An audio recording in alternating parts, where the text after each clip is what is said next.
کچھ سفر ہوا کی مانند ہوتا ہے، جس طرف ہوا چلی سو چل دیے۔ آج کا سفر بھی کچھ ہوا کی مانند ہی ہے، لیکن اس سفر میں میرے ساتھ ہوا کی دوش پر سفر کرتے میرے کچھ دوست بھی ہیں۔ یہ سفر راستے کی کئی منزلات دامنے کو منال سمیت دارالحکومت کی حدود کو پار کر کے ہری پور خیبر پختونخوا میں داخل ہو گئے۔ بخیر راغلے، جو کہ اسلام آباد سے 35 کلومیٹر دور 520 میٹر کی بلندی پر واقع ہے۔ یہاں کی آزاد فضا، یہاں کی خوشبو، یہاں کی مٹی آزادی کی بھرپور اہمیت کی عکاس ہے۔ سفر خوبصورت ہے منزل سے۔ سفر کی اصل خوبصورتی تو ان دوستوں کے ساتھ ہے اور ان کی مستیاں جو یادگار بن کر ماضی کے پنوں میں تحریر ہو جاتی ہیں۔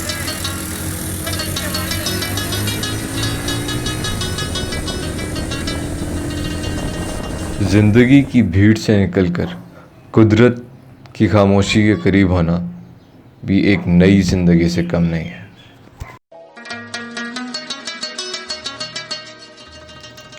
یہ راستہ ہمیں سیدھا نیلام بوتھو کی طرف لے کر جائے گا۔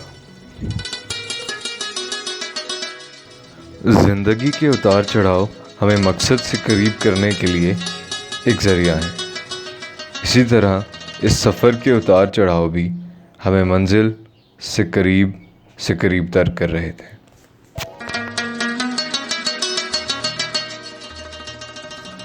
راستے میں سفر کی تھکاوٹ اور گرمی کا توڑ کرنے کے لیے ایک تالاب نما جگہ پر رکے، جو کہ بہت خوبصورت اور خوشنما تھی۔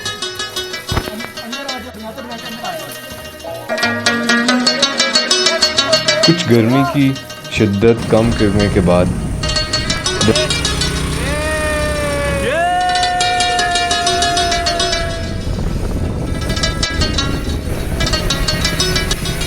ان خوبصورت مناظر سے لطف اندوز ہونے کے ساتھ ساتھ ہم بڑی سرکار کی چلہ گاہ کی طرف گامزن تھے۔ اس جگہ کا نام نیلام بوتھو ہے۔